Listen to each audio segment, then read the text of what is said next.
All right, welcome to the Sharpening Iron Show. This is your man, Big Jack. This is where we prove we are stronger together, that if each one would reach one, we all can grow and glow. And today, like every other day, is just a special day, and I'm super excited. But before I get started with today's show, I just want to remind everybody out there to make sure they put in that hashtag grow and glow together. You see that ticker going at the bottom, grow and glow together, so that you can get your name entered into the prize giveaway that we'll be doing at the end of the month during the We Be Jamming show. But here we're back, and I'm super excited because I got a wonderful guest with me today, and I want to make sure I bring her to the stage right.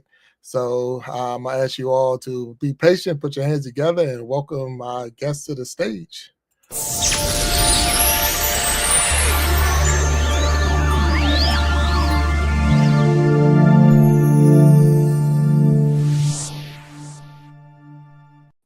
Boom, there she is, Frederica Jackson. How you doing, Frederica?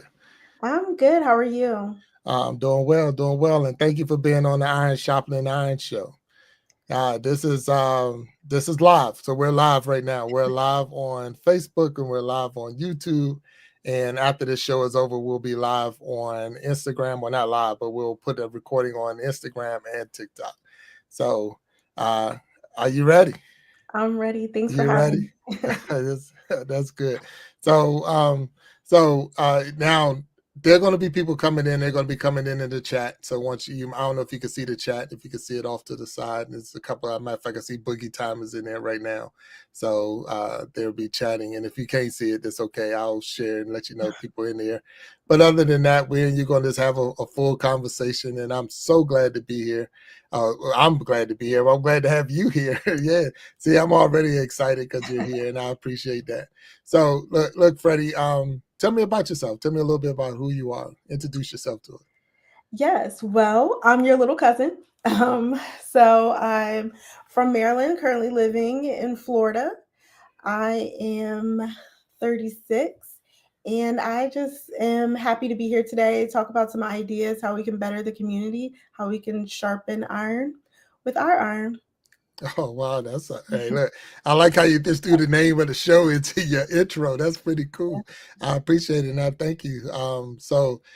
36, you're looking very well for 36. That's pretty nice. That's good to go. And you are my younger cousin. So I don't know if you're the youngest of the generation. So you're the youngest female cousin in the generation, but not the youngest of the generation, right? Yep. Am I mistaken? Yeah. One more. Look. I'm on the old side, so I can't remember everybody. So, but yeah, but as a female, but yes, you are the youngest, so it's good to see you, and thank you for coming on the show today. So tell me, and I want to learn, so tell me about how it was as a kid growing up. What was it like growing up as a kid? So we had a pretty normal childhood. I'm the youngest of the bunch. I'm the youngest of four. Grew up in suburbia, definitely filled with like a lot of love. Um, my grandparents were like a huge influence for us. So they made sure that we were just outside playing, reading. Childhood was a bunch of I have two sisters, so it was a bunch of like sisterly fighting. We shared a room together. It was just very fun. Um, I am very grateful for my childhood, and yeah. Okay, all right. So you said you're the youngest of four, and you said there Yeah. was three girls. So that means there's a brother somewhere in there. Okay. Yep. So So the brother's the oldest, and then I have two sisters, Jess and Erica, mm, and I'm the baby of the bunch. okay, you're the baby of the bunch. Okay, and I understand there was probably some, like you said, little tussles or whatever going on with the sisters, but at the same time, did you get away with a lot because you were the baby? Oh, for sure. I'm also very grateful that my parents are older. So by the time I came, they just didn't care. They were just like, "Oh, don't mess with my baby." So yeah. Okay. Well, look. Sometimes that's how it is, and when you're the oldest, your job is just to watch out for the little one, to protect the little one. Matter of fact, because we are cousins, and I know that for sure. So when your brother was the young one, a little one, I used to get in trouble for not watching him when I was at at your dad's house, and he And it was like we wasn't doing it, but we kept getting in trouble for it. It's like, wait a minute, this kid is getting off the bed on his own, and we got in trouble for it. But it's all good, it's all good. When you're older than others, you got to take that hit sometime. But now, how was it when you started growing? So now that you're in your teenage, let's go teenager. How was it for that or that time of your life?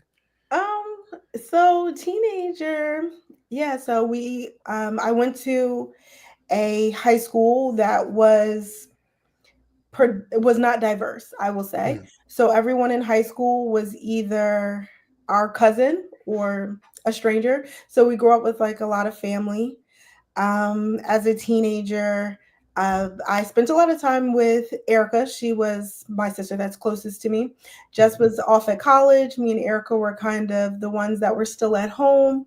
She was the motherly one to me. So I feel like we tend to be close, but I'm close to everyone. mm. But we're closer. She was the one that always made sure that I was on track. When it's time for college, she was like, hey, did you start applying? Like, what do you want to do? What are your next steps? So I attribute a lot of my teenage years to her helping mold me. Okay. Oh, that's good. So you was getting some, I guess, sound advice from your older siblings because of the fact that they might have went through it already, so they could point you in the right direction. Yeah, they did. They everything that I wanted to do or could have did, if it was trouble or having fun, they already did it. They already showed me the way.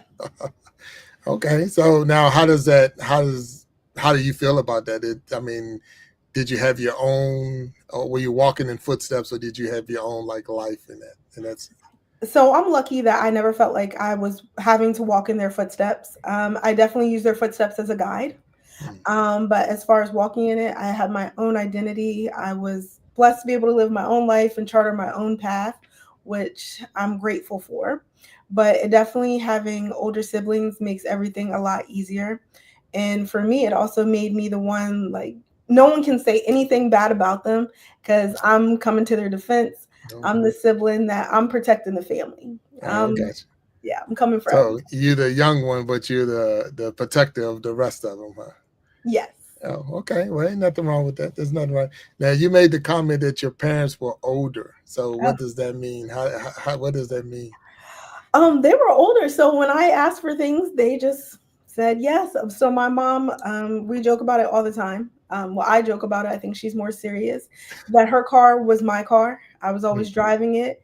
I put all the miles on it. I had the big accident in it, no. but but it's just I think when they got to me, they were just more patient, and they're already very patient. But Mm. they were just more patient, more lenient. I could get away with things. I could stay out late. Yeah. So now, how did your siblings feel about that? If you getting away with things that they set the path for you to get away with them, I guess. I think they knew I was the favorite. so, Okay. yeah, no, it's just, I think everybody has the special bond. So we all feel the same way. So I think they probably have that same experience that I thought I was having, but they had it too. We all felt like we were the favorite. Now, of course I know the family, of course, you being my cousin. So I'm going on my your father, my uncle, and his dynamic is the same as y'all dynamic. He was the oldest boy and had three sisters. You know what I'm saying? So four sisters really, if you look at it that way.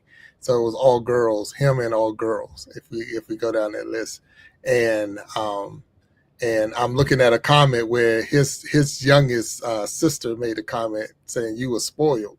She's So, spoiled. yeah, yeah. So that's what I'm saying. It's a the young thing. Is that maybe that's what it is? It's just the youngest one gets the spoils. I guess everything falls. You think a lot of hand me downs and things like that, but you didn't have that problem. I don't. I'm as I'm hearing it wasn't a lot of. Or did you have that? No, I didn't have that problem because every me, Jess, and Erica are so different. Mm, So everything Jess had, I didn't want. Everything Erica had was the exact opposite of what I wanted. So I got my own. Now I will tell you the good thing about being sisters and we were really close in age growing up. I really love. We used to share a room, the three of mm, us, and like we used to stay up late. We used to fight, and I think that room just holds so many like secrets and so much love. And yeah, that's probably the best part of my childhood Oh, was sharing okay. that role with my sisters. Right, right. Okay. Well, that's good. That's good. It's funny because, like I say, you don't, even though we're definitely family, straight blood, but you don't hear these stories because, like I say, it's the secret stories in the room.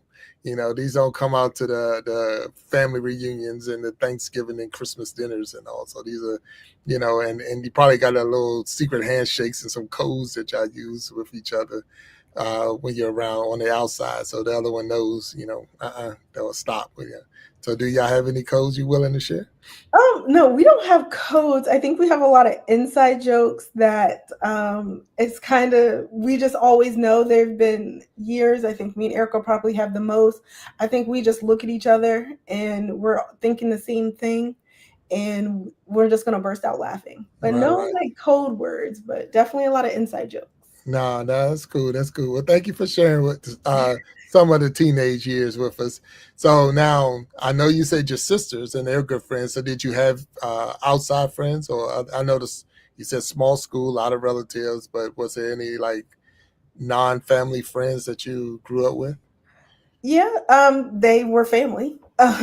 So my friends growing up were, yeah, they were family. They were the ones that we went to school with. I think I ended up gaining like the most friends that weren't family once I went off to college and once I started my career is when I found some of my best friends that weren't from Okay, family. well, that makes sense. That makes sense. So we're going to talk about that when we come back. Well, we are going to take a quick break, but we're going to acknowledge the people in the chat. We'll take a quick commercial break, and then we'll come back and discuss uh, the separation from the home to going to college. All right. So right now we're going to acknowledge Boogie Time is here, and Niecy Jackson's in the chat. Sharon Jackson, thank you for showing up and thank you for being here. Hamela Dream Girl, if I'm saying it right, and if I'm not, please forgive me. Jared Talks out there, and thank you, Jared, for coming in. Joanne Robinson is in there. Hello. Keep going now. Some of these you might know, and they might have been invited. Phil, hey Phil, how you doing? Thanks for coming in to the Iron Sharpening Iron show. I know that Walt is in the house, and thanks Walt for being here. And this is the Iron Sharpening Iron show. I got Frederica Jackson. I'm gonna be calling her Freddie from now on, but she's here as my special guest, and we'll be right back after these commercials.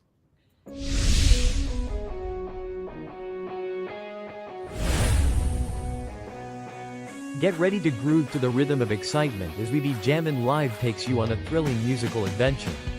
With a spin of the wheel, our talented musicians spin into action, bringing you an unforgettable experience of music, energy, and entertainment. From classic hits to modern tunes, our talented artists will have you singing along and dancing to the beat. So, sit back, relax, and let the music take you on a wild ride. Do you have what it takes to be one of the 5 to be on the next We Be Jammin' Live?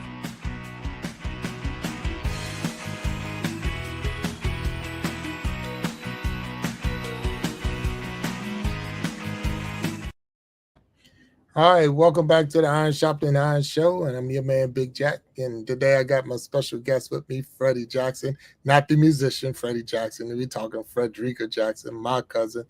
And right now we were just talking about teenage years, but now we're at a point that you're getting ready to go to college. What was that like? So when I first graduated high school, I had no idea what path I wanted to take. So I ended up going to the community college. I stayed there for a year and a half. And that's when I decided to like move on to a bigger school. So I went to the Virginia Union University. It's just a little HBCU in Richmond, Virginia. And it was definitely a culture shock. Mm. As you can imagine, coming from a school that was predominantly white to an HBCU, it took some time to get used to. Best experience of my life, would do it again 100 times over.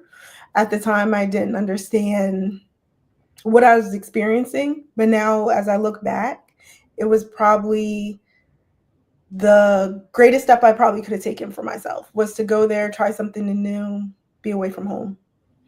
Now it's different to hear a person who is African American make a comment about going to an HBCU as being a shock or a culture shock. That's just different. So Yeah. when it's so I can that's a whole different story right there. It's like so and I can't even imagine it. So yeah, it was a different for me because my school was majority African American, and then I went to Virginia Tech University, which was definitely more Caucasian than it was African American, except for the athletes. There was a lot more athletes. But to hear someone say almost the opposite, say that's different. But I'm glad you was able to do it. So what was campus life like on the HBCU? I've never experienced it, so you're gonna help me here. Yeah. So first, it's a small school in the heart of Richmond, and it's only, well, at the time, I think it's bigger now, but at the time it was only about 1,200 undergrad, and then it's also a School of Divinity. So there's about 300 um, School of Divinity students. So when I went there, I mean, I guess I should have did a little more research. I knew it was a Baptist school, but I didn't understand when I would go, part of being there is you had to go to church on Thursdays. Mm. So that was definitely a shock to me because we grew up African Methodist Episcopal and it was Baptist. So when I would go to the services on Thursdays, I was kind of like, oh, this is very different. It was just wasn't how I was expecting church at the time, or to be forced to go on Thursday because I was still going to church sometimes on Sunday when I was there. So I was just like, oh, I got to go to both. But that was a big difference. But also, it was just being around so many people of different culture, people from Philly, New York, um, Atlanta. And I think that was the culture shock because I'm just from little town, Severna Park in Maryland. And I didn't know how to play spades. Okay. So that was the first thing I was being made fun of. Yeah. So it was just, those were some of the things that were a shock to me when I got Okay, so as a relative, I'm gonna blame your parents because of the fact that that whole Jackson side for sure, that's nothing but card players. So for you there. not to know how to play spades, shame on them for not letting you get on that card table enough. So I'm just gonna hold that one right there and leave that one right there. Not that they did a wonderful job because they probably was trying to spare y'all from the cutthroat family members we have on that card table because Okay. it gets rough in there sometimes. Yeah, I'm glad that you didn't try to play spades and didn't know what you was doing because you might not have made it out of the family reunion. Yeah. Especially after you did your first renege or something like that. But that's cool. That's funny, and thank you for sharing that you didn't know how to play spades. I still You don't. set up. Oh. Ooh. If there's any Jacksons listen to this, let's get her on the spade table so we can show her how to play spades, at least a little bit anyway. Yeah, it's a fun game. It's a partner game if you don't know, and it is about knowing how to bid your hand and play with your partner in a way that having that poker face the whole time and not reneging. Don't sit there and throw a heart out or throw a spade when you got a heart in your hand and heart's being led. So but yeah, that's funny that you don't know how to play. So we're gonna work on that. I promise you, we're gonna help you get that. Okay. If nothing else, we'll get you some spade lessons. Yeah, but that's cool. So now, so you're saying because the people was coming from a lot of the bigger cities, it was just a little bit different for you, even though you're not that far from two major cities. You're not that far from DC, and you're not that far from Baltimore. But I guess being in the middle and maybe your older siblings kept you out of the heat of both of those big cities. Yeah. And it was just like they just had very different experiences for me. Um, I was just I mean, I personally, this is the reason why I went to a HBCU. At my high school, majority of the teachers were white, all the students were white. But when I went there, my teachers were black. They could emphasize with me. I actually had a biology teacher when I did not come to class one day, came to my dorm room, knocked on my door, and asked me why I was not there. Oh, You're not going to get that at like big schools. I mean, I didn't right. expect it at that school, but I just went to a school where I thought like people understood. They came from similar experiences, not Mm. exactly, but being Black, we just had something more in common. Right, And right. so that's why I went there.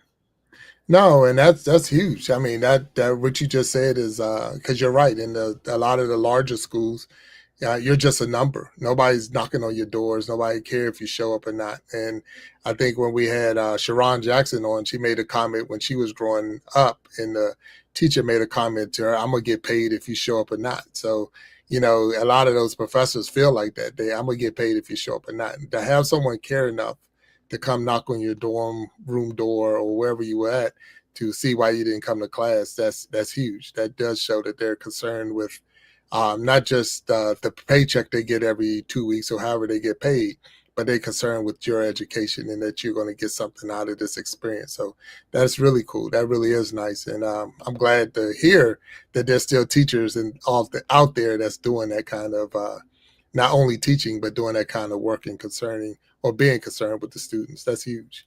So what did you, if you don't mind sharing, what did you major in? I majored in biology. It was a journey to get there. I was a sociology major and then a psychology major. And then I ended up being biology. I stayed extra time and switched. I just kind of kept going until I found something that I liked. Okay, all right. Well, look, I guess somebody got to do it. So I'm a, I apologize. I had enough biology in school. That's one of the. I had to take it in college, but I mean high school we had to do biology, and then when I got to college, it was just one class I had to take. I took it, got out the way, and then it was over. I didn't want nothing to do with the biology. I think the problem I had in college with biology is because I had to go to lab. If they had just said I just go to my one class, but then you had that little extra lab on the side, Yeah. and I'm like, I kept forgetting about the lab. So like, you're gonna fail the class because you won't go to lab. And I'm like, when is the lab? They like, oh, it's Thursday morning, and I'm like, that don't make sense. Just do the class and let's get it over with. But Yeah. that was my problem. That was my problem. So let's do a quick break. We're gonna talk to let's see, make sure we acknowledge the people that's out there, and then we'll come back and we're gonna talk some more about well, not maybe, but what happened after college, and then see where we go from there. All right, so we got Aquatic News Network in the house. Boogie Time, we thank you. Lashana Success, hello, and thank you for being on the Iron Sharpening Iron show, being with us. Sharon Jackson's in the house, and I'm looking up the list and going up the list. Stitching it up, capturing the country life. Hello, and thank you for being here. Karen Jackson's in the house. Niecy Jackson's out there. So, and then we keep going up the list, and I think Uncle Freddie is somewhere in there, but I can't tell. So Dream Girl is in there. Thank you, Amina. Jared Talks is in there. I know that Walt's in the house. Joanne Robinson is out there. Phil, hey, how you doing? And if I miss anybody, please forgive me. We're going to stay tuned, and we're going to do this quick commercial, and then we'll be back talking with Freddie Jackson on the Iron Sharpening Iron show.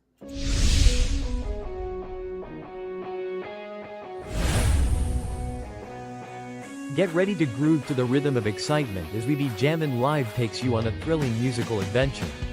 With a spin of the wheel, our talented musicians spin into action, bringing you an unforgettable experience of music, energy, and entertainment. From classic hits to modern tunes, our talented artists will have you singing along and dancing to the beat.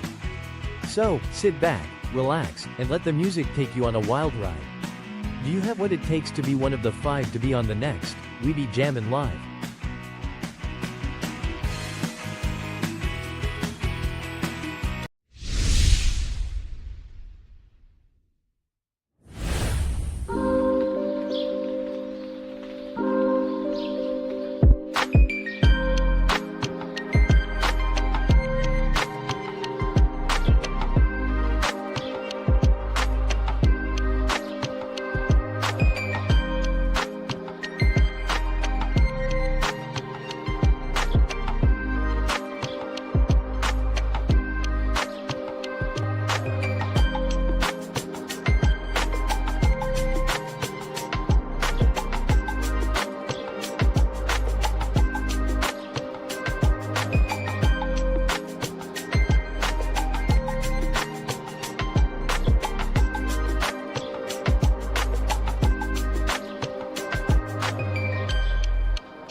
All right, welcome back to the Iron Sharpening Iron Show. Again, I'm your man, Big Jack, and I got with me my guest, Freddie Jackson.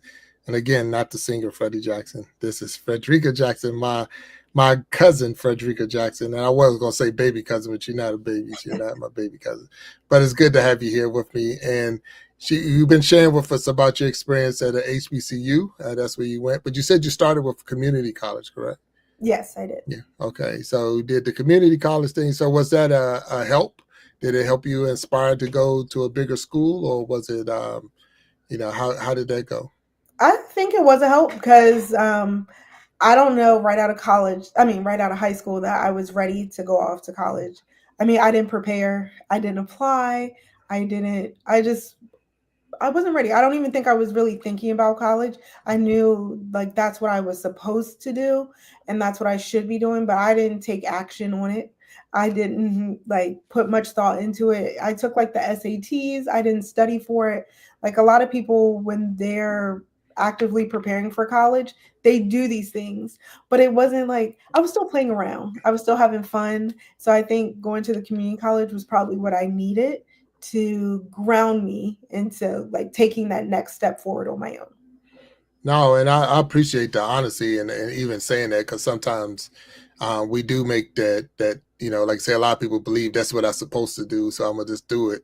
And if you're not ready, it can be a waste. It can be very discouraging, because when you get there and those classes are real, and somebody, again, I went to a school where they wasn't, you was just a number. That my biology class, not the lab but the class, had 300 students in it. So when we took a test, you just took the test and you went back and look for your number on the wall and see what you got on it. It wasn't nobody talking to you.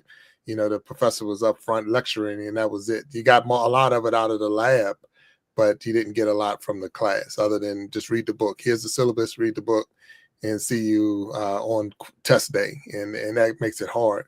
Um, by being an athlete, I really didn't have the option, in a sense, to go to a community college first, but I wasn't ready to go in. I played around way too much when I was in school to say, hey, let's go to college or whatever. And it was just, if they weren't paying for it, I probably wasn't going. So that was the big thing, that they were paying for it. So, oh, well, let's go. So, Yeah. So I got to college and I still played around. I know my mom is probably on here shaking her head.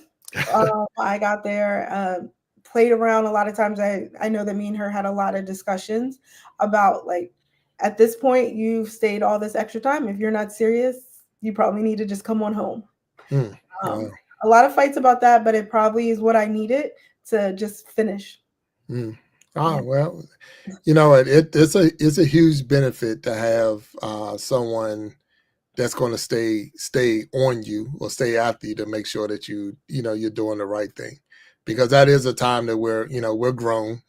I'm 21 years old. I know that, and you can shake your head and say all those things, and I know that your dad, my uncle, but he's one of those people that got a lot of different sayings, and one of them is, you want me out your business, get out my pocket. So, and I heard that. So, as long as you borrowing from me, I could be in your business. And not saying that you were, but that's just one of those things that he would probably say. So it's like, you got to do your thing. And it's good that your mom and I'm sure your siblings probably had a little bit to say to you as well about, doing your college part. Or maybe not. Did they? Um, I don't know if they really did. I think we're so close in age. So yeah. So me, Jess, and Erica are very close in age. At one point, the three of us were in college at the same time. Okay. Um, and then I think they were probably just all starting like their new lives right out of college. So I don't think they had much say. I know they're probably just like, finish it. You're playing around. I think that's probably the main thing. Everybody knew I was playing around. Okay. Well, So, look, here's a question for you. Did you know you was playing around? um, yeah, no, I didn't feel like I was playing around. I thought that's what everybody was doing. Turns out they weren't. I'm definitely feeling the consequences these days as they want me to repay my student loans. So Oh yeah. I'm the one paying the consequences. So Right. Well, I mean, That's I guess I won't say the negative side to it, but a lot of times when if you're taking a lot of extra classes because you're not moving forward, and then that's when it start costing a lot more. Like if you do the regular program, might say it's going to be $20,000, but because you're messing around now, you owe $40,000. Yeah, and it's like, what did I get for it? And that's what I was doing. So it took me. Let's add these years up. It probably took me 30 plus years to graduate college. And yeah, and the only benefit to all of this is I've never had to pay one dime. Oh, So yeah, so I was on scholarship. And that's uh that's yeah, so that's the only benefit that I could say. But it was also one of those things. Now I'm sure my mom and they're going to say something about it. I had to pay some dimes, but and what I mean by that, I was on full scholarship, and then when I got out of when I left college, I went to the military, and they paid, some of the school, but I still didn't graduate. And then when I became a veteran, they gave me more benefits to finish school. So it started being, but it still took me like 30 years to finally do the right thing and get a degree. So that's yeah, that's anyway. So it's not an easy task, and a lot of it is, But the thing is, I finished, and that was the one of the benefits and the bonuses of keep going at it. Eventually, you're gonna get there. So thank you for sharing. Um, Sharon Jackson down there saying yeah to that, paid some money, and then she also make the comment has no complaints. So that's a good thing. I'm glad she's not complaining, because that's a that's a good thing. And I see the sources in the house, and thank you, Source, for being here. And Selena the Celestial is in the house, and thank you for being here. So tell us, you graduated. Well, did you graduate? Oh, yes, I did Okay, graduate. congratulations on graduating. All right, all right. I don't want to assume because, like I said, I threw the 30-year plan, so I don't Yes, assume anymore. I did it. Okay, well, congratulations on graduating. And I know you said you studied or majored in biology, so now you're a biologist. Is that what you're doing now? No, never. Okay, so I never did anything with that degree. I'm very thankful for it. Um, when I decided to do biology, I had the thought in my mind that I was going to be a high school biology teacher. I was going to what I took from my teachers in college, I wanted to give that back to students other places. I just knew I was going to be that teacher that would change someone's life. Um, and then I had no interest in it. Once I graduated college, I had decided I was going to use that biology degree. So I just came out of college thinking I was going to get some high paying job using that degree, something scientific. I was going to work in a lab or something. And I applied for about a year, had no jobs for a year out of college. And then I switch paths and decided just to apply anywhere and do something. I just wanted like my own money. I was living at home, driving my parents' car, and I was just like, no, we got to get a job. And I ended up at a call center for Verizon, and it kind of just catapulted me into a different career path. Okay, all right. All right. So a lot of people, I mean, there's nothing wrong with what you said. A lot of people definitely major in things that they don't ever see again after they get out of school. So that's just how it is. But at the same time, um, the I say the struggle, but they're not giving up. And I like the word that you just used, the career path, because too many people have a lot of jobs but they don't have a career. So and I think that just hearing that word career, meaning that I'm gonna get into a world or get into an area where I'm going to focus on this, and this is going to have some growth for me, somewhere to be promoted and move on. So so what I guess I'm gonna say, for if you had to do some of this again, so what advice would you give a person just coming out of school, that didn't play around or did play around? It doesn't matter. But what advice would you give them? So you said you were 36. So let's say that 21-year-old you. What advice would you give that person? Be adaptable, be flexible. For me personally, I think there's no wrong way, and I think you're going to end up where you're supposed to be. So I'm just trying to go with the flow. I don't know where that flow is going to take me, but I think wherever it takes me, I'm just going to be happy there. I'm going to make the best out of it. It's going to take me to my next adventure, meet the next people, the next journey. So my advice is just be flexible, be adaptable. Okay, all right. So flexibility is good, and adaptability is definitely good. So um, those are good. Like I say, it's funny because it's when you get older, you're like, okay, I'm a little stiff. I'm not as flexible as I used to be, and I'm not adaptable because you know it's different when I have I got kids, I got my spouse, I got my house, I got this and that. So it makes it a little bit different to say I'm a just go with the flows. Like maybe I'm just old school, so maybe that's what it is. And I have to be locked in. I need to have something locked and steady. And it's good to have that attitude. It's good to have that mindset that is, because there's so many different things out there that you can do. And having an open mind to something new, it allows you to be free with change, and a lot of changes going on out there. So, all right. So if I'm in high school, and what would you do? How would you help me get ready for, like you said, you wasn't ready for the college world or college life? What would you do as an adult now to help someone get to that point? Um, when it comes to college, I just think everybody has to find the path that works for them. So the best advice that I could give someone coming out of high school, no matter if they're going to college or they're going straight into a career or a trade, is to explore. Because I don't think at that age, what are you, 17? I don't even know if you know what you like, what you want to do. I think there's a lot of careers out there that you don't even know exist, and you don't know exist unless you explore, unless someone tells you. And so I would just tell them explore, try new things. Um, I also think having a mentor is good. I'm blessed that my mentors are blood related siblings that I can just be like, hey, what am I supposed to do? I have no clue. I don't know how to navigate this. I don't know where to start. Um, what do I do? And I literally will say that to my sisters all the time, help me. Mhm. So I also will say, ask for help. All right, okay, and that's one of the hardest things for people, I believe, is to ask for help, to say, hey, I don't know what to do.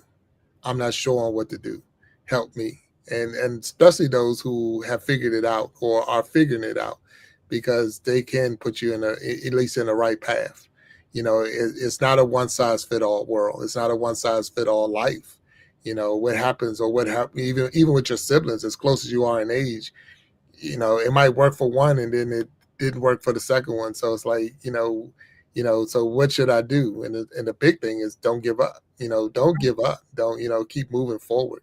I tell people even on my job, I say still water is dead. If you're just not moving, I can't do anything for you. But if you're moving forward and then sometimes backwards, I can at least work with you. But if you're just standing still and not doing anything, I can't do anything for you. So that's the fear I have for anybody. So that's the thing I would, as you was just pointing it out, even talking to your siblings to say, hey, and I'm glad that y'all have that type of relationship that you are willing to go to them and say, I don't know, I don't have the answer, help me. And that's amazing in itself. This here's you saying that this helped me. But I hear you saying your siblings now. How are you with your, not putting you on the spot, with your parents? Would you go to them and ask them for help? Yeah, I am not afraid to ask for help. Okay. So I'm blessed that they're in a position that they can help. They'll help guide. They'll help. I think the biggest takeaway from them is they've helped me live like the life that I wanted to. There's plenty of times that I felt like, I dropped the ball somewhere, I failed, and there's always someone to help pick me up. Mm. At one point, I moved back home during the pandemic. Well, I guess before the pandemic, actually, way before the pandemic. But I moved back home, and I didn't have to pay a bill. Nobody asked me to clean up anything. So it's like it gave me time to go out, travel, do what I wanted to do, live the life. And also it gave me time to like explore like what was my next step. Like what do I want to do? So I had like a safe, solid ground. So yeah, I feel free asking my parents for things. I mean, putting them on notice now, I'm moving soon. Who's coming to help pack? Oh wow. So Okay. Well, congratulations to have that whirl, because a lot of people out there might be like, "Oh no, ain't no way." Yeah. So, and I guess that's going to be the difference again. I think Niecy Jackson said it earlier, and not saying that that's what it is, but it's good to have that family dynamic that's still able to help you and still willing to. And I think a lot of it is because they see the potential and they see that you're moving, you're trying to. If you was that person that was sitting around and I'm not gonna say playing video games or watching videos or not doing anything with yourself, I don't know if that door would be as open as it is if they see, okay, this person is, because sometimes we do need to just find ourselves. I mean, you're still young, and because of that, you need to like say, okay, I don't even know what I want to do. I don't know what I want to do. Today I'm waking up saying I want to do this, and tomorrow I'm waking up and saying I want to do that. And because of that, it's no different than us. A lot of us in this YouTube communities. So I'm being a content creator. Trying to find our niche or try a niche. What is your niche? I don't know. Today I'm doing this, and tomorrow I'm doing that, and we're still trying to find ourselves. So it's yeah, good that people will even come in and listen to this show, and it's like, well, Big Jack don't know what the heck he talking about, but I'm gonna listen anyway because it's just a supportive community. So that's how I'm relating what you just said to having that supportive community. And as I'm trying to find my way in the YouTube world, it's more like finding your way. But the words you use, I graduated college, I have a major, I'm looking for jobs or a career, and I'm going with the flow because it does change, just as fast. You went through a lot of your time. I guess when you would say that you were trying to find yourself was COVID time.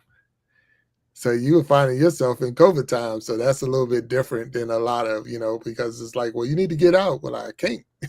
I can't even go out the house. So I don't know how did that affect you? how did COVID affect me? I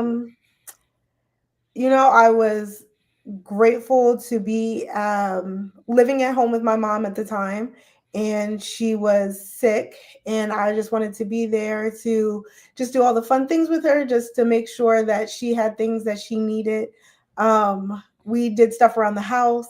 We fried fish for the first time because we didn't like not fry food in our house. It's Okay. usually like big things. So it's like I made like core memories.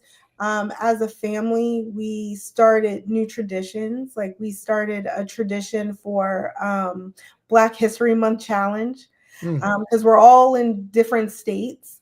And so we would have like 28 days of things to do. And then we have like a trophy. It's now become like an annual thing Okay. where they have to dress up as like iconic people, and like my nieces are really involved. And so it was, yeah, it was a really hard time, I think, for everyone that struggled. But I think for me, it was a time to, you know, make new memories. It also let me focus on like new goals. Right after COVID ended, I had decided I wanted to move to a new state.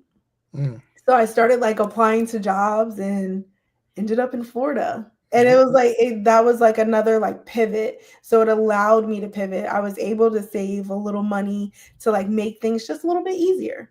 So yeah. No, that's good. That's good. So I'm gonna take a break, but I'm gonna ask you when we come back to explain some of this Black History Challenge. Okay. So I'll give you a chance to get your thoughts together and help Okay. us, because I'm not sure what it is, but it sounded like it was pretty interesting. Okay. So, and I see Anthony My Time is here, and hey, Anthony My Time. It's a Hersippy, and if I'm saying it wrong, please forgive me. Niecy Jackson, Amelia loves Ariel. Hello, Amelia, how you doing? Stitching it up. Hey, how you doing? Boogie time. Patricia White's in the house. Hello, Patricia. And let's keep going as we go up the list. So Sharon Jackson is here. Off Grid World, hello and thank you for being here with us. Lashana Success is here. Aquatic News Network is in the house.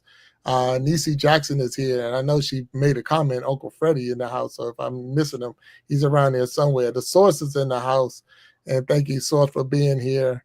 Going up, and I say Walter's in the house. Karen Jackson's in the house. And let me see, Selena, the Celestials in the house. And that's if I'm missing anybody. Again, the Heavy Hitters band is in the house, so there's a cousin right there, or yeah, a second cousin for you. That's my oldest son. So yeah, that's right. Yeah.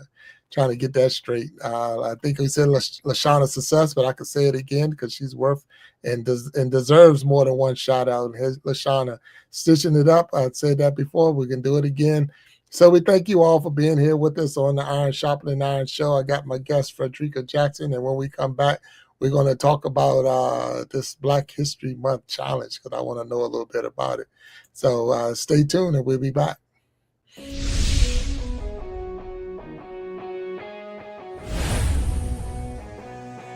Get ready to groove to the rhythm of excitement as We Be Jammin' Live takes you on a thrilling musical adventure. With a spin of the wheel, our talented musicians spin into action, bringing you an unforgettable experience of music, energy, and entertainment. From classic hits to modern tunes, our talented artists will have you singing along and dancing to the beat. So, sit back, relax, and let the music take you on a wild ride. Do you have what it takes to be one of the 5 to be on the next We Be Jammin' Live?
All right, welcome back to the Iron Sharpening Iron show. Again, I'm your man, Big Jack. Today, I got with me my cousin, Frederica Jackson, and we were just talking before the break about the Black History Month challenge. So, I heard you say it's 28 days. So, what is this, and can you give an example of, say, any one of the days, or who came up with it, and how does this work? Help me out. Yeah, so in 2020, when everyone was home, we were just, I know that we used to do some like family things. Like we used to have like siblings doing yoga on Zoom and things. So I just thought it would be fun. In February, I had saw a post on Instagram and they had like 28 things to do during the month. And so that year, I just took their post and put it in our family chat and it was like, whoever does the most wins a trophy. So I think year one, my dad won. I think he cheated, but I think he won the first year. So then the second year we came back, but I created the challenges. So it was just 28 different things. And so this year I just pulled it up for the challenge. Some of the things were a picture of Black joy. So anything that is like joy, it was a lot of selfies, people outside just doing something that you like to do. So just a picture. Also, it was recreate a Black iconic photo. My niece, off the top of my head, I'm just trying to remember, Gwendolyn, she recreated a picture of the writer Gwendolyn Brooks. It was the cutest little picture in black and white, and she had like a little hat on. I think last year my dad recreated maybe Jackie Robinson. Mm, So it was just little things like that. We also have write a like let's see. Oh, write a diary post as like your favorite hero mm, or something. And I think my niece, again, she wrote from the standpoint of Kamala Harris. And mm, so she wrote as if she was Kamala, or like, tell your ancestors how you're living out your wildest dreams. mm. So it's just things to kind of bring us together, fun. I haven't made it yet because I'm slacking, and some people haven't turned in all their submissions. But then we put it in like a little video so everyone can see what everyone did. We also share some of it in the group chat as we're doing it. Um, One of the other things, my dad was visiting my nieces and took them to a black owned restaurant that they had never been to. Mm, And I hear it was quite the experience for them. right. So it's just little things like that that we could all participate in, something fun. And then there's a trophy. Some people take it really serious and cheat. And it actually, this year, I will say, has been my favorite year. We had some really thought provoking questions from the little ones. Oh, okay. All right. But Yeah. wow. That's pretty good because the fact that and it's just more of your immediate family. So your parents, your siblings, and your nieces and well, I don't know, nieces, nephews, nieces. Is it just Just need nieces? Just to. nieces. Okay. So with that, that's pretty cool because of the fact that, and I can see that you said some of the younger ones are starting to get into it and get more involved. So it's something that will continue to go on. It's a nice tradition, and it sounds like you should be patenting this thing and putting it in a box or something for and it'd be a good little things to do or even ideas to do, because sometimes you don't know what to do. How can I celebrate? How can I make tradition and teach the history, teach the lessons, have a better understanding, a sense of pride in who you are. Not so much. A lot of times the schools miss a lot of the history and a lot of the understanding. And like I say, even I've seen, I think Bookie Time made a comment down there, the diary post is nice. So just that coming up, what would you think this person would say? What do you think this person would, if they was writing it? So that's pretty cool. That really is awesome. So you have a very creative mind. That's pretty good. You should be a content creator on one of these social media platforms. Yeah, I don't know. But I just wanted to share one thing. My Okay. favorite part of the challenge this year is well, actually I have two, but one was you had to interview an elder, and my my little niece who's only 6 asked my mother about would she rather be black or white. Hmm. She had to choose. And it opened up a dialogue. Of course, the answer is, it's great to be both. There's nothing wrong with being both. But the thought that a 6-year-old is like asking questions and like she's doing research and she's finding out about history Hmm. really made it like a proud moment because I wasn't going to do the challenge this year. I was Oh going wow. to do it. I just didn't like feel like it was time. But it really like warmed my heart. She took it so seriously. Hmm. And I'm just like, okay. And then I just want to call out in the chat. Aunt Sharon pointed out my dad took his sisters out to a restaurant for part of one of his challenges. Right, right. So, Okay. Yeah, I've seen that. Yeah, so they played a part in it too. So that's pretty good. yeah. I mean, it's good to, again, it's a family challenge, but at the same time, it's spreading. Yeah, like I said, your nieces are they're taking ownership to it. They're looking forward to it. So I don't know if you get to say you don't want to do it. Oh, Maybe somebody else might take the lead on it, but you're going to be doing it, so you're in it now. So yeah. I yeah, stomped my feet, and then at the last moment, I still did it. yeah. Well, hey, that's what happens when you start something. You gotta keep it going. Especially like I say, they're starting to take ownership in it, starting to look at it. When you're saying a 6-year-old is getting engaged, that's a good thing. So Yeah. now we got a little bit of time left on the actual show itself. So your nieces, I know Mhm. one of them is a teenager yet, or is she almost a Oh, teenager? she's 11, so she's 11. acting like a teenager. I got you. Well, 11, double digits. Once they get them double digits, it's on and popping. I'm sure you've been there. You know what it Yeah. is. So and so I remember you mentioned to get a mentor. So how young would you say a person before they start looking for that mentor?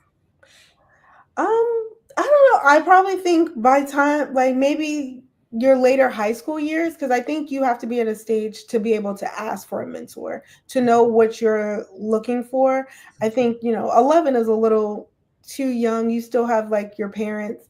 But I don't know. I guess it all depends on the person, because also for my niece, I like to be there for her as well. Like she's 11. We just have conversation about nothing important. I love it. I hope that she loves it, and I hope that we build that relationship that she can always come to me like a mentor. But I think as far as like the mentor that I'm talking about to help guide your life and help shape. It's kind of for like older high school or college, just so you can ask those hard questions to get those real answers. Mm. Now, is this something that you're thinking of starting yourself, or is it something that um, how would that go? I mean, Yeah. you wear a t-shirt saying I'm a mentor. How does that work? No, so I mean, in a perfect world, I have an idea where I want to help when you first graduate from college. I want to be able to help you get started. I think when you get out of college, it's just that's the end. Now you're an adult, everyone's looking at you an adult and you figure it out. And I think for me entering the corporate world, I was not prepared. I did not know Excel. I did not know how to like navigate professionally. And I think in my idea that I have not actioned, that I need to put like pen to paper. I want to be that person that helps you guide you. Like, what do you need? And my thought is you get people from different walks of life and have like different professional backgrounds. And together you mentor this person to give them all like the basic needs. So, for example, me, I now like to think that I know a little bit of the corporate world. So I know Excel, like I know how to teach people formulas and how to think and how do you do a presentation and how do you make that PowerPoint so it's professional at an executive level, but Mm. some people don't. And then if you bring in somebody like a teacher, they're teaching you like the basics of like how to be like patient and how to be it's like different things that you don't really know or like for example a financial advisor who's teaching you your finances. You get like little bits of how your parents did it, but how do you actually do it? How do you make that budget? How do you balance your bills and fun? Like, so I just think everyone needs a combination, and I would like to start something where it's like a one place shop. Like you take a little bit from here, you take a little bit from there, you take what you need, and you take it on your path, and it helps shape. Okay, all Yeah. right. So, Frederica, we are almost we're at the end of this show, but we do have the after show. Do you have time to go into the after show with me? Okay. Okay, because I want you to dig a little deeper into this conversation we hit in the last 5 minutes. So for everyone that's here, this is the Sharpening Iron Show. I got my guest Frederica Jackson here, and we're getting ready to go into the after show where we'll dig a little bit deeper into what Frederica's talking about, and she's going to give us a little bit more insight in her plan and where she's trying to go with it. If you have not already done so, please put down in the comments that hashtag grow and glow together so you can get your name entered into the end of the month giveaway. And if you haven't hit that like button, hit that like button, and we thank you. I'm going to take a quick break, and as soon as we come back, we're going to be in the Iron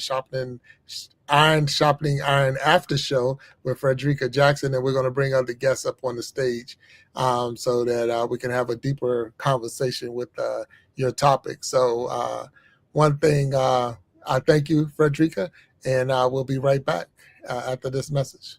Thank you. Thanks.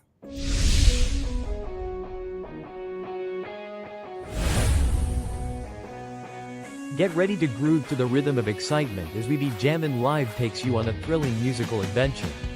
With a spin of the wheel, our talented musicians spin into action, bringing you an unforgettable experience of music, energy, and entertainment. From classic hits to modern tunes, our talented artists will have you singing along and dancing to the beat. So, sit back, relax, and let the music take you on a wild ride.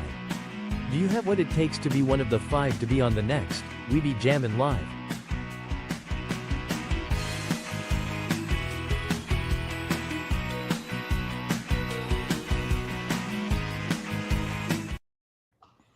All right, welcome back to the Iron Sharpening Iron Now after show, and we got my man Walt on the stage. Frederica, there's Walt. Big Hi. Jack. Hey, how you doing, Frederica? Nice to meet you. Nice to meet you. All right. So Frederica was just talking about a idea she has that she's talking about moving in. She said she has not yet put pen to paper. Mhm. So we're something we're going to be talking about. So Freddie, you saying you want this to be or happen as once they come out of college. How would you get in contact with them? That's what I'm more trying to figure out. I don't know. Like the full thought is, I don't even know where it came to me, but the name of the program was By His Grace, and it has like a couple different meanings. So my grandmother's name was Grace, and she never gave up. She was in her 80s before she graduated college and became like a teacher, or her 70s and became a teacher. So that's where this whole thought process comes from, of just, you get where you need to be where you need to be. And I've talked about my siblings a lot today, but we're all very different. And so I wanted the 4 of us to come together and each use our talents to be able to pour that into somebody else, to be able to make sure that they have a little bit of everything they need on their journey. So like my brother is in finance, so he would be like a financial advisor. My other sister's in mental health, to make sure people are mentally ready for that next journey. So that's where I'm coming from, with just pulling everything together and being able to pour into someone else. All right, so you're saying almost like more like a family affair. This is a resource of different talents that you got already locked into your own family, and someone can come through and like a one-stop shop type place or something. Yeah, like that was like the starting point. So we can do it. Like if I can sit down here, let me tell you, if I can teach my mother how to use her computer, I can teach anyone the basics of how to, like, in the workplace, use that computer the way it's supposed to. Okay, all right. So I don't want to stop. Walt said, "Whoa!" on that. Is it? What's going on, Walt? What you thinking? No, there? I'm just messing with it. I go through this with my wife all the time. But my mother, God bless her, dead. I felt the same way, Freddie, because she, like trying to get her to get a smartphone was just like, no, I just need to make calls and and answer calls, right? So she had a flip phone, and then I gave her iPad. She wouldn't use it, and then I don't need all of that technology. And then first time I come over with the iPad and she can see the grandkids, then she's like, "Oh, okay, I want one of those." So once you get the technology, once it gets you, you can never go back. Mm-hmm. In our generation, Big Jagger was called waiting. Everybody thought it was the rudest thing ever, but and call ID, but you won't even pick a phone up unless you know who's calling you these days. Oh, yeah. yeah. Can I say one thing? Go ahead. I got a confession to make, and Freddie, this is in your defense. Jack, I feel like you're judging me, man, but I'm not a spades player either, man. I can shoot crap, I can play tonk, but I'm not a spades player. Wow. And hey, man, I'm probably the only fireman in the history of the fire department that didn't play spades. And oh man, these guys were brutal on the spades thing. I could talk trash, but I just didn't have the patience. Wow. So hey, man, when you give Freddie the class, man, sign me up, coach. Put me in. I look. I don't even know what to say. I don't even know what to say. I know, man. You think you know a guy, but you really don't know. Yeah, the things you learn on this show, I tell you, man. So it's kind of like when you told me you were throwing the girls up in the air, man. I'm just like, what? I never knew that. Yeah. For those who don't know what he's talking about, I was a cheerleader in college. I wasn't just throwing girls up in the air. Oh, I'm sorry. Yeah. Yeah. All right. So Freddie, that's definitely a good plan that you have. So that is, and you said you haven't put pen to paper. You got a name already. So now, what do you believe will be a good way to reach these people? That's the, I guess it's like, I know it's more like a business, but or would it be like having, like we're here now, we're on YouTube, content creators. So could you put it in forms of videos and things like that for people to watch and subscribe, or how would that be? You could. I mean, in my mind, it would be like a one-on-one. I mean, I don't want to call it mentoringship, but it would be mentoringship if I had to pick a place of where I would pick from. I would start at like the church. I mean, it might not be college students at the church, but I feel like at the church would be like the first place where you could find a group of people and say, how can I be of service? How can I help get you prepared for your next step, especially in like a time like this where there's like a lot of layoffs and people are pivoting? What skill do you need to help you get to your next destination? Yeah, that's very good points. I mean, I know that there's a lot of skills that a lot of people don't have. Like you made the comment with Excel or Word or PowerPoint. It's even the proper way to send an email. I mean, and even text messaging. I mean, we got bots going around to help people with their chatting on a YouTube channel, so they don't use all caps and things like that. It's just things that the proper courtesies and the proper ways to communicate and things like that. Especially like you making a comment, you're more focused on the corporate world. So those are the things that you're saying, that those who are going into private industry and things like that, so that they'll be more. So you're looking to make them more, I guess, literate. Yeah, literate is one, and that's a good one. Literate. But also, I guess I was looking so that someone would pick them up. So you're putting them in the pool, and what separates you from the other person? What makes this person any better than We all got the same degree, but I'm better. Not say better. I am better. You hire me because I know Excel, I know Word, I know PowerPoint, I know these things. So is that the idea? Yeah, I think when people go into like corporate, for example, you go in thinking they're going to train you. Right. In this generation, they're not training you. You come in and you start working day one. So no one's going to say, oh, write a formula.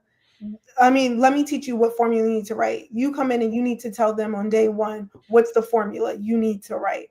So I think that's where there's like a gap. There's no training. Where do people learn Excel? You don't learn it in college. You don't learn it in high school.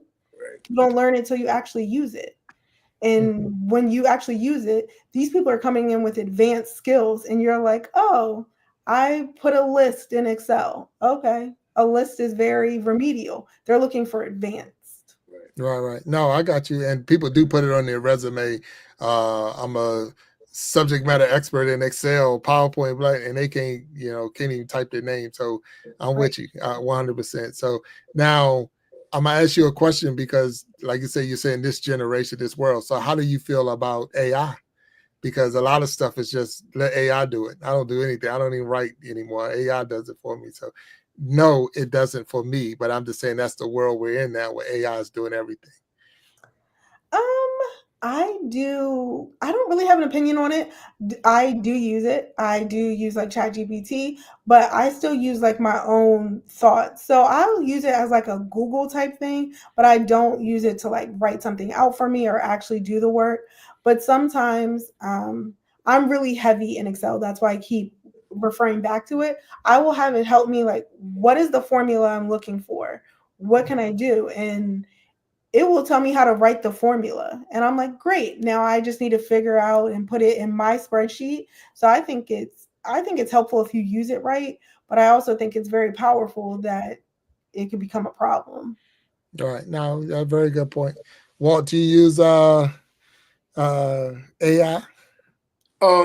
Not really. I mean, sometimes just to get information, is I tell you what, one of my, not downfalls, not one of the things that could be one of the problems I have with AI, not problems, it's like you cut corners. So back in the day when you had to show your work in math class, AI is now like back in the day, for lack of a better word, using a calculator. So how did you get your answer?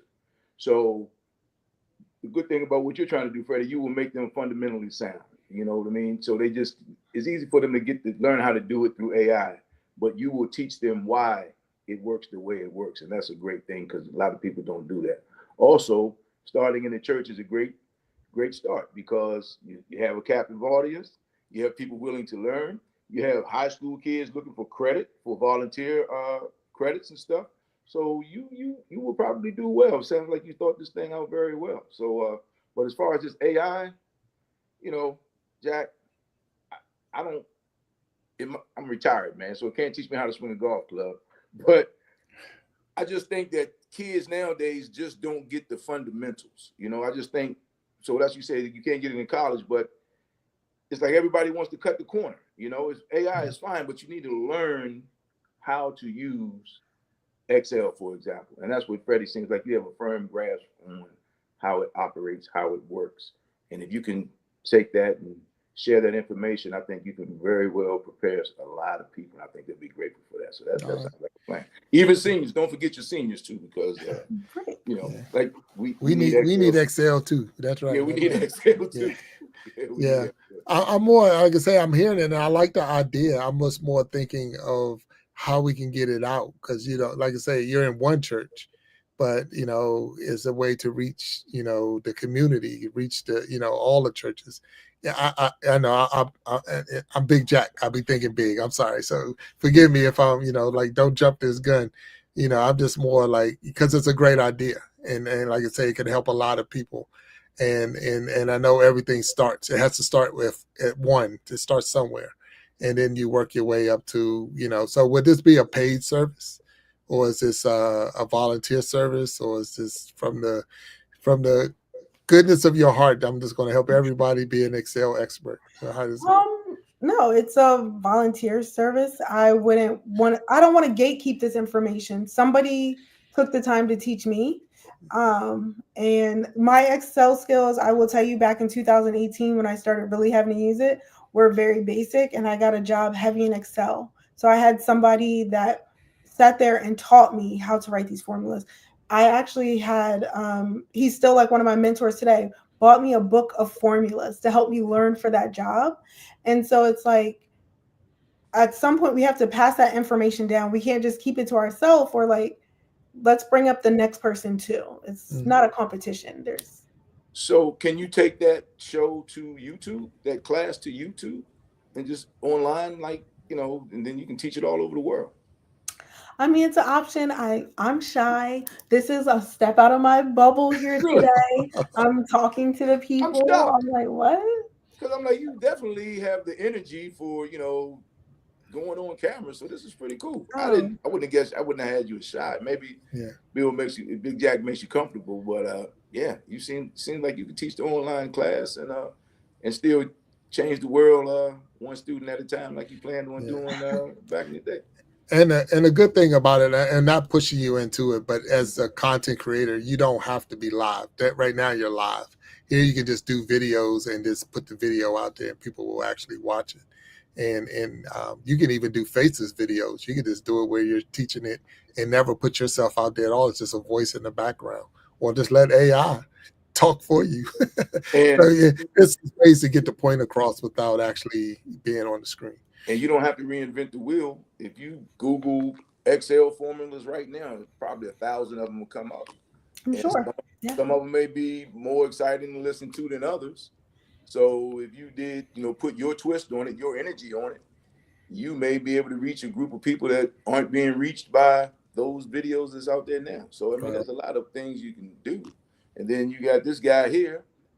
You know, you can run your commercial on his 100%. I'll promote it. You know, I'll promote it. So, and I'll tell all the old people I know, and you'd be surprised how fast things take off for you. Look, Freddie. Right now, I'm looking at Boogie Time making a comment saying that she needs to improve in Excel, and then they also said they would never thought Freddie was shy. So that was a lot of people. Yeah. So you fooled them all. You know. Yeah. So they look at that, doing great. So that's what you got going on. So interesting story. So that's again from Boogie Time. So she's watching. So here's a question for you though, and just gonna throw it out there because this Amelia loves Ariel. So this is for you, Freddie. And the question was, what's your favorite Disney princess? And I know that's off topic, but it's coming from the Yeah. chat. Tiana. Tiana. Okay. That's a good one. That's a good one. That's a good one. So there you go, Amelia. Tiana is the favorite Disney princess. So there you go. And then as Walt, you made the comment, Boogie Time put it, yeah, yes, your own twist.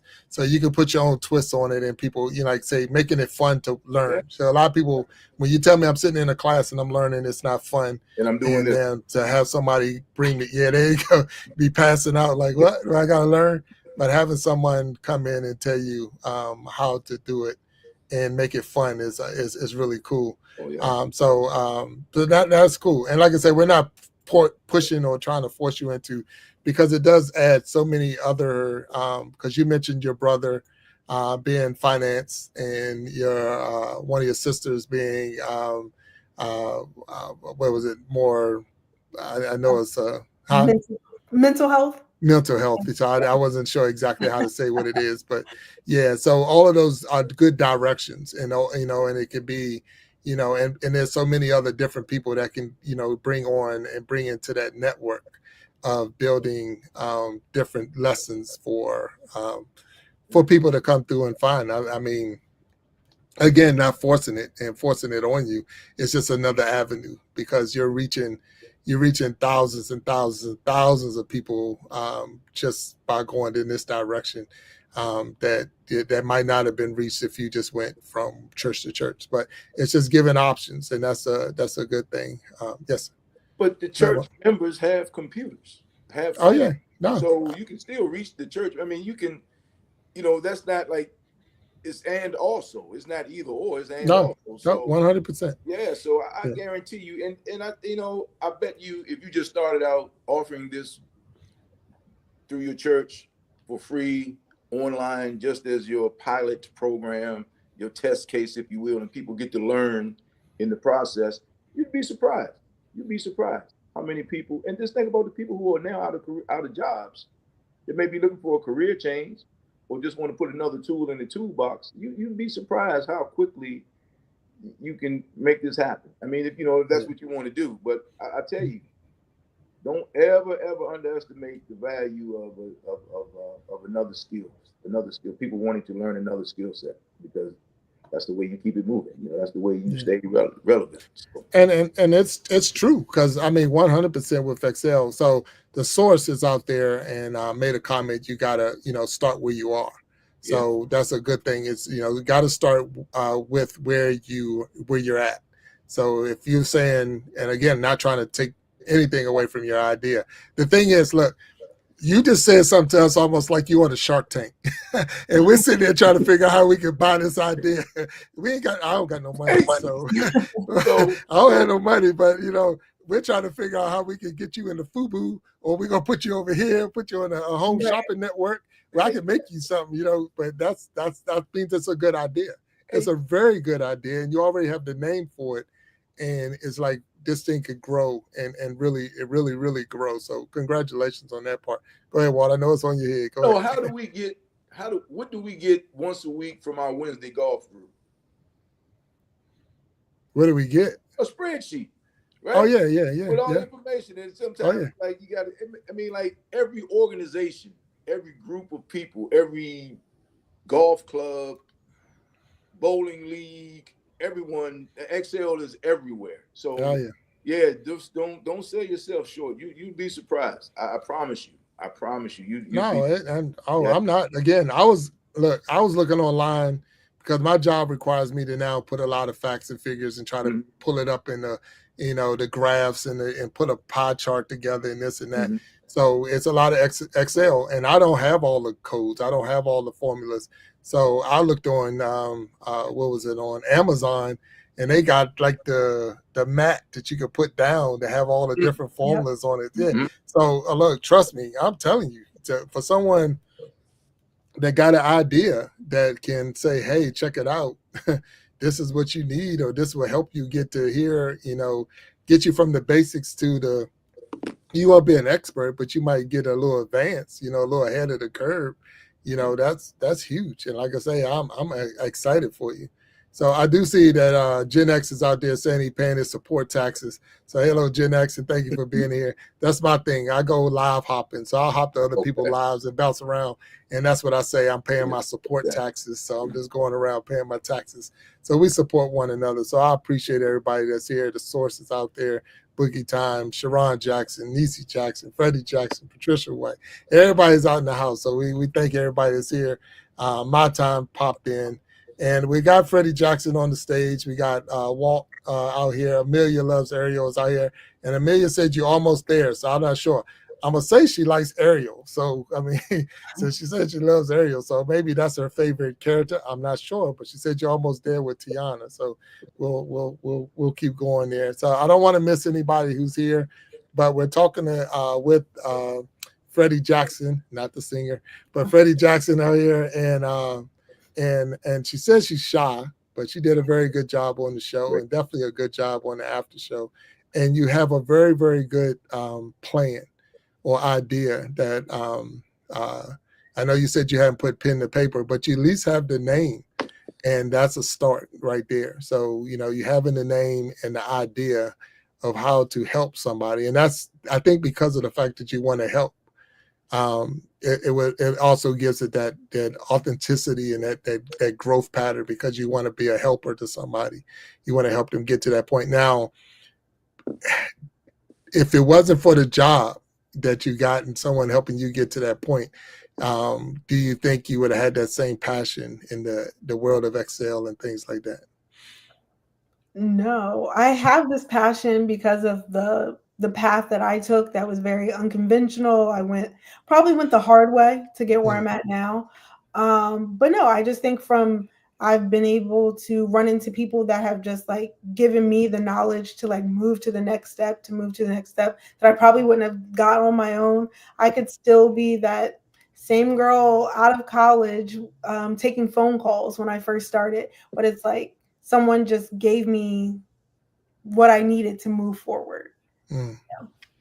Okay, all right, and so I guess it's what's that? What they say, you want to pay it forward in a sense. Yeah. So, yeah, and that's pretty good. That really is good. That's excellent. I'm gonna have to thank your parents for raising a good kid because you're not a kid, but you know what I'm saying. I get it. Yeah. So I think they did a wonderful job because you got a great spirit. You want to help, you want to be a help, and the honesty that you've shown so far, even with the show, just saying, hey, it wasn't, it wasn't I don't say the easy path, you struggled, and maybe it wasn't this way, but it also showed that there's no one way to do anything. There's more than one way to skin the cat, if they would say that.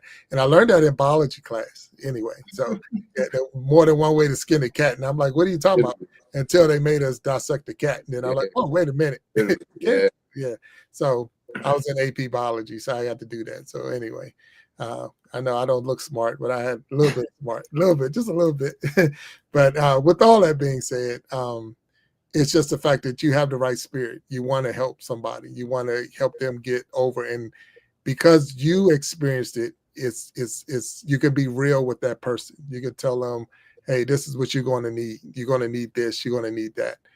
Because once you put it on paper and put it on your resume, like you said, they're expecting that when you get there. They're expecting that when you get hired. They're not in the teaching business as like you made the comment. Once you get into corporate America and you start working, day one is like, okay, here's the manual and here's your task, and we'll be back in an hour and we want it all done. And it's like, okay, wait a minute, nobody gonna show me how? Like, no, that you learn. Now I know that's not the same in the fire business. No, I'm willing to bet some of her coworkers are struggling with Excel that will probably appreciate her help, just like she was. I'm sure they are. Yes, it's like someone mentored you. I'm sure if you pull someone to the side without calling them out, which I know you wouldn't, I guarantee you they would come clean and like, if you could just help me, I'd really appreciate it. So that, and that would kind of get you to start your, just see what works and what doesn't. And it seems like you have a good grasp on people. And, you carry the last name Jackson. If you related to this guy over there, I know you can relate to a lot of different type of people. So give it a shot. Just try it out. You'd be surprised. You'd be All right. surprised. Frederick So Jackson. there's a comment that says looking good namesake. So I'm gonna have to ask you on that. What's up with this? Frederick Jackson. So Um, so my dad decided he didn't want to name his son after him. He wanted to name his daughter. So so yes, I'm the namesake. So okay. There's nothing wrong with that. There's no wrong. So you got Frederick Jackson and he named his daughter Frederica Jackson. Okay. yep. There you go. So Is that with the that's how quote? that name came to be. Huh? Is he the gentleman with the quote of the day? When you get out of my pocket, I get out of your business. Oh, 100%. Okay, Yeah, yeah, I yeah, yeah. like that guy.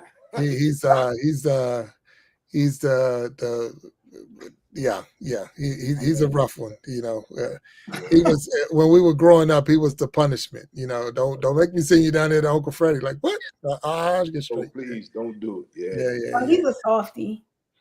Well, that's funny you say that because most of the tough uncles are. My father was the mean guy in the family. He was like putty in the hands of my cousins, but the guys we were scared to death of him because Oh yeah, yeah, yeah. yeah, Yeah. No, look, full of wisdom, definitely great. If there was a name to or a person to be named after, you're in good shape. So yeah, Freddie, you all right. You're good. You're in good hands. If nothing else, he can't say anything bad about you. Not about your name anyway. So there you go. But no, we appreciate. I thank you for sharing that vision. And I know there's a lot more that you're going to be thinking about. So how do your siblings feel about? Because I know you threw in the finance and you threw in the mental health. So are they on board with this? Are they on board? I don't know. I mean, they know of the vision. I haven't actually verbalized it in a long time. It's something that I've talked to my mom about multiple times, but it hasn't really come up for a while. I know they're kind of just like, yeah, yeah, we'll help, but that's part of me putting pen to paper saying, are y'all really going to show up? Are you really going to do it? So, Yeah.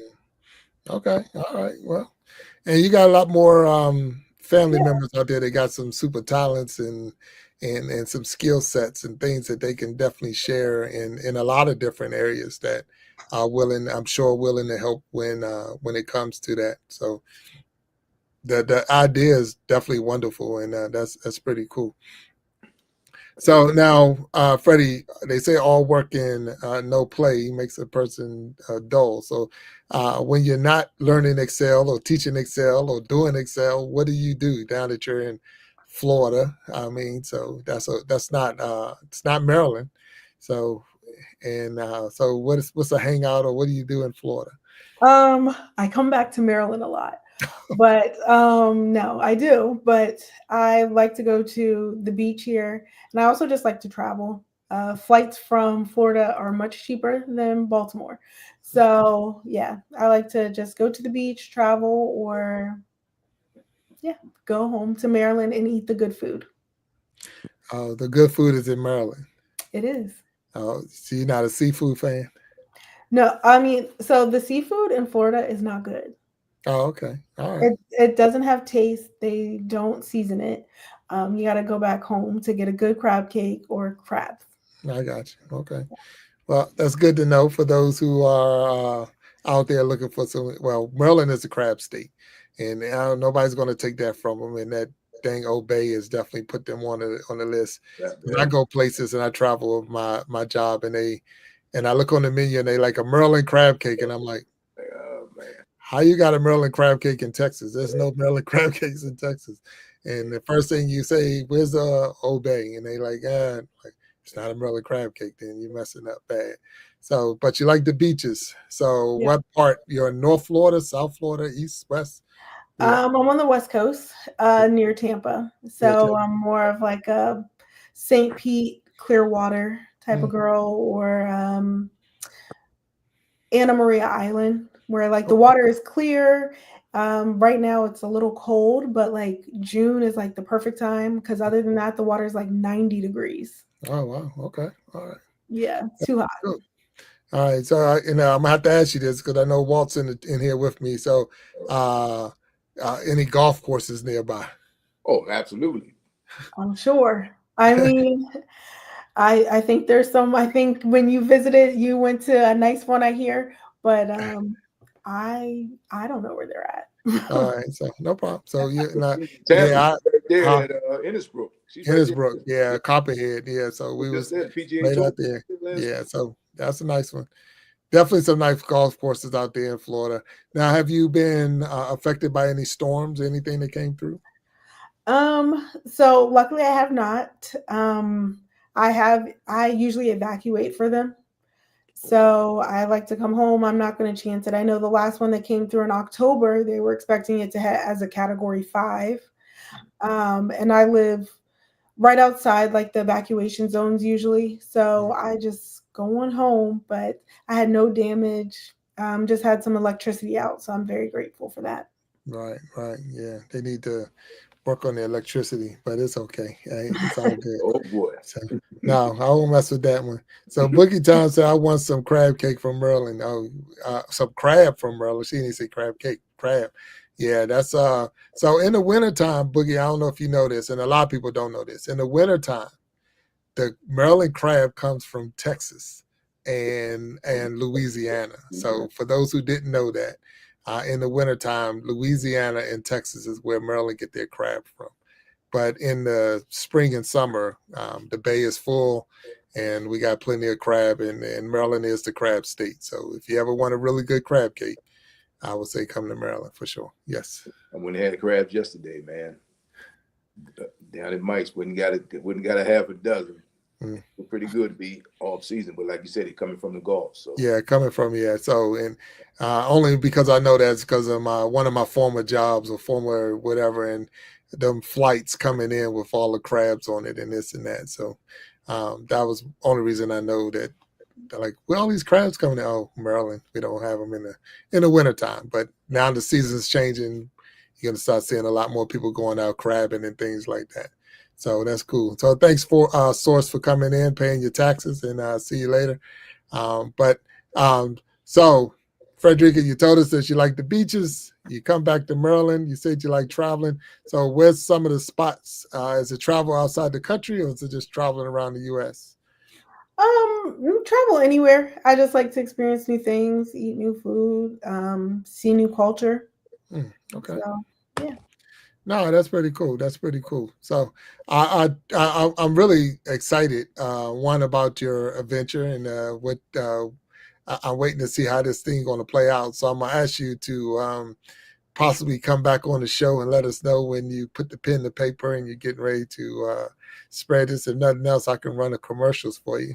So, like I said, we'll get it out there, and we definitely want to make sure to support you as much as we can, for real, because when you have a good idea and it's going to be helpful to people, you want to, put our heads together and say, hey, what can we do to make this uh, um, not just beneficial for others, but also for yourself? Because, like I say, this, whoever was teaching you, did a good thing because it puts you in the mindset to help others get to that same point.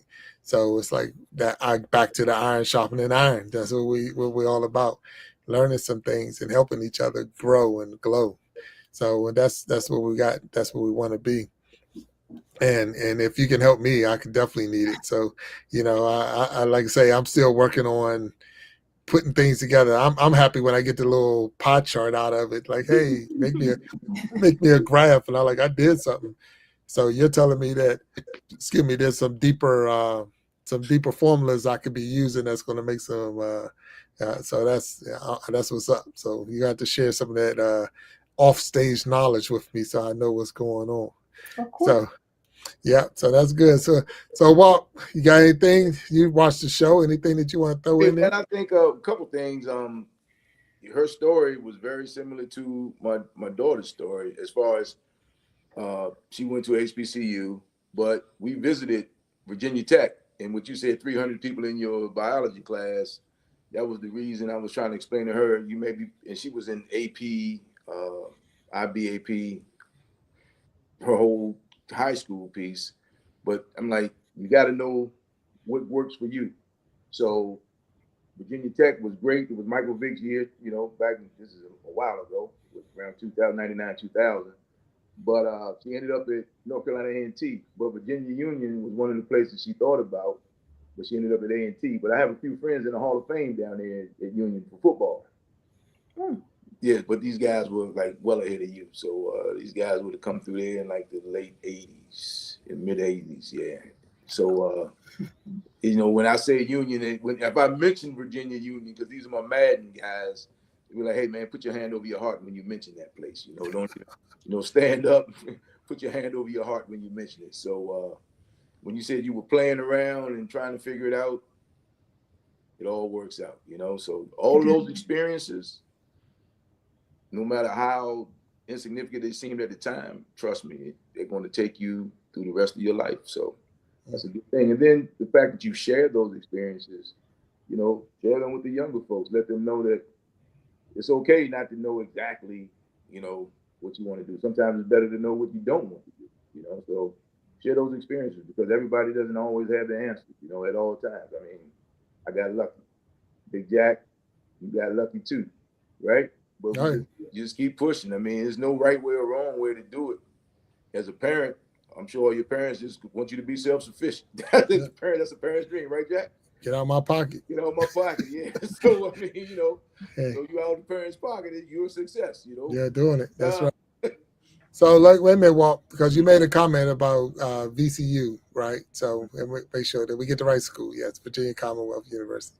All right. So, Frederica's father, Frederick Jackson, is a Hall of Famer at Bowie State University. Okay. Oh, so he knows.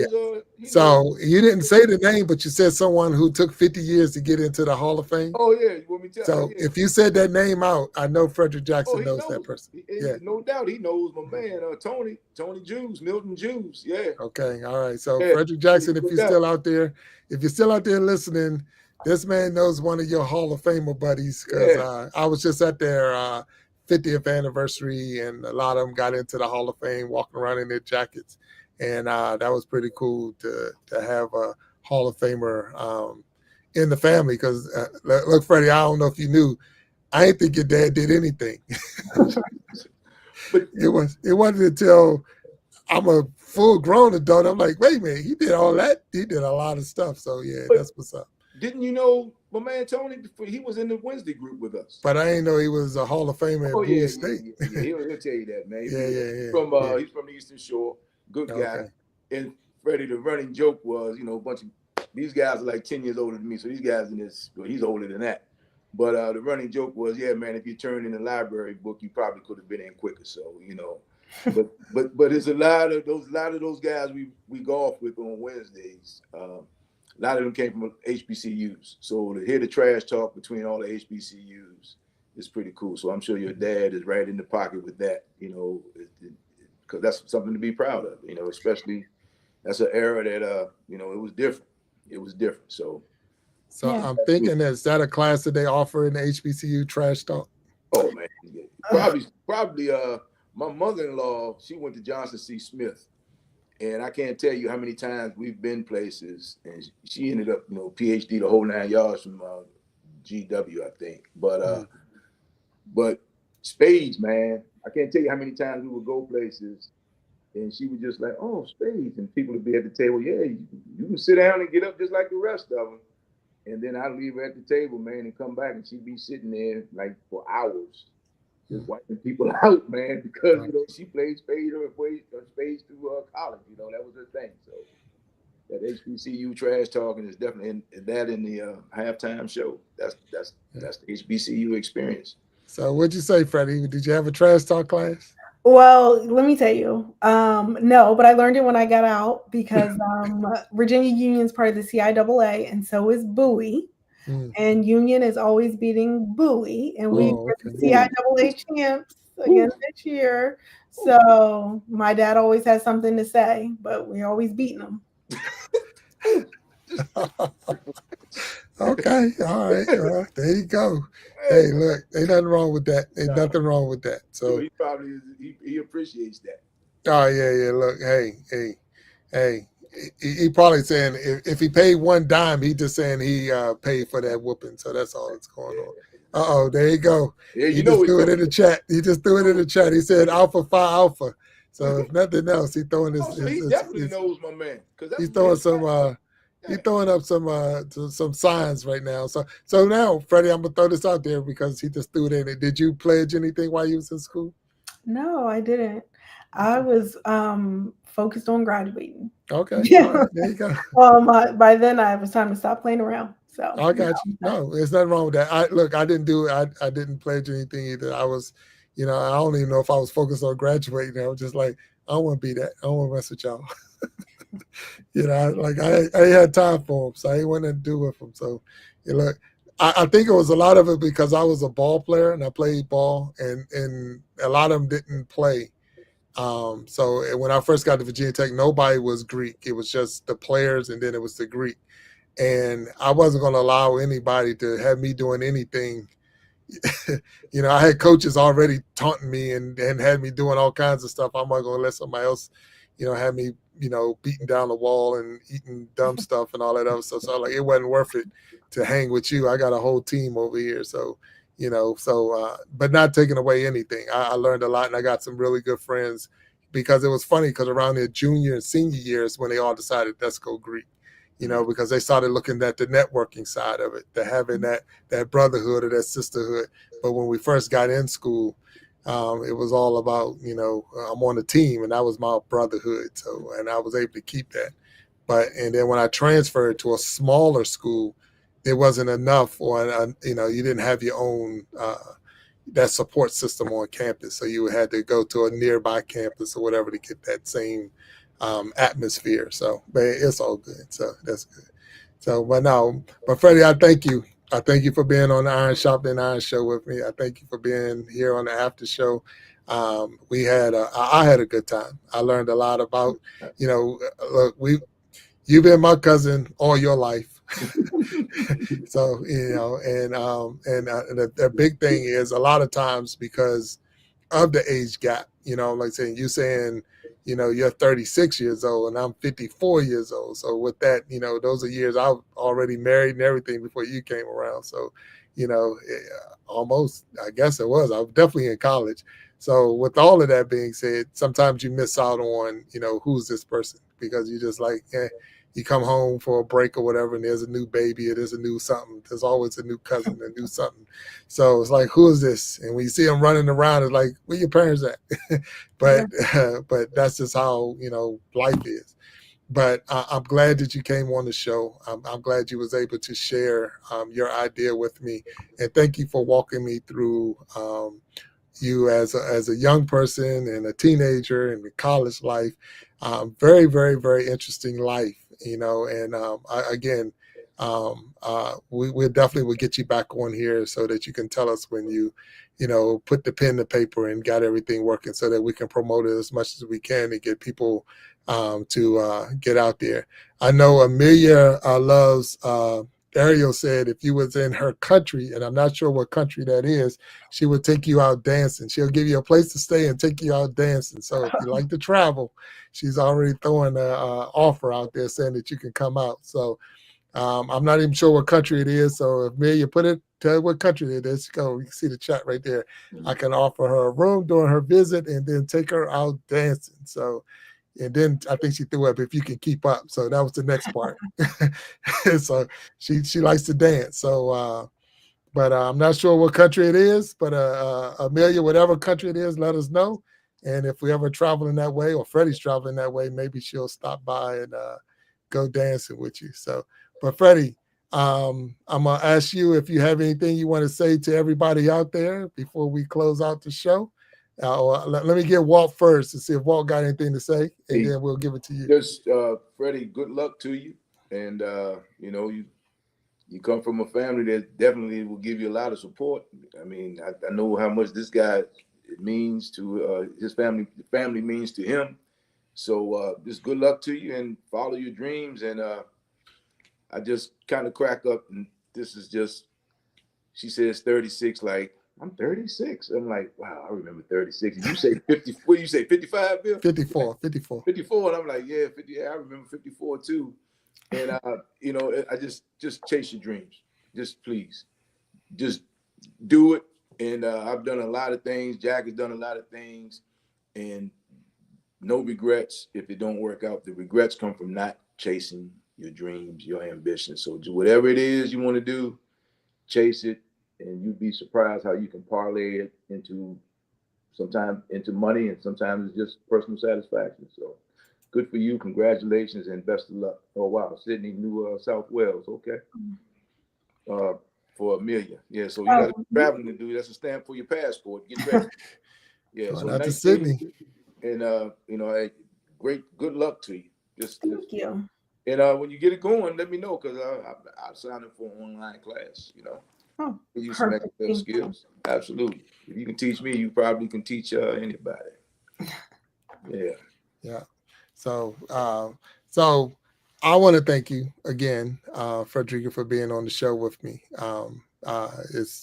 It's a blessing to me because of the fact that I do have a wonderful family and they're all willing to support.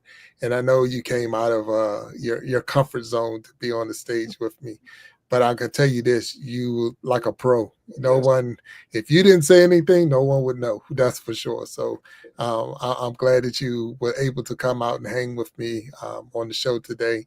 And again, I'm 100% for real about supporting your goal, your dream, your vision right here, and don't let it fade away or phase away. You know, move on this thing while it's fresh in your mind and you're able to do these things, because there are some people out there that's wanting and needing the help, and they just probably looking for somebody to come along, and here you are. So again, thank you. So I'm gonna turn it over to you. I'm gonna allow you to share if you got anything you just want to share with anybody out there, even if it's just thanking the people you know that came to support you or whatever you want to share.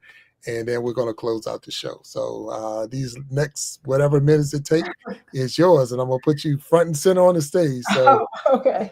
now I'll leave us all up so you don't be uncomfortable. Okay, there you go. Drop it on. Yeah, no, I just want to say thank you. Thanks for having me on the show. I think you're doing good things here.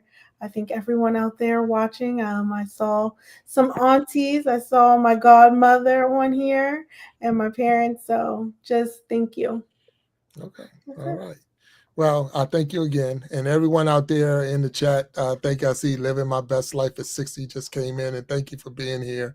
Amelia loves Ariel, and thank you for sharing where you live at in your area. So if we're ever in that area, we might drop Day B in the house. And thank you for coming through. And I just want to make sure if we don't miss anybody, if you did not get your blue jacket, or you don't have your blue jacket right now, it's because I normally wait till the show is over, then I'll give you your jacket. So when you come into the next show, you'll have your jacket on for sure. Arlene, thank you for coming in.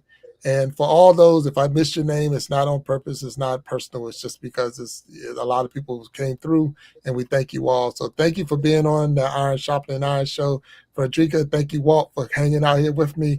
This is where we prove we are stronger together, that if each one would reach one, we can all grow and glow. And until next time, stay peace. Stay blessed. Love you all. Talk to you later. Bye-bye. Take care, everyone. Yeah.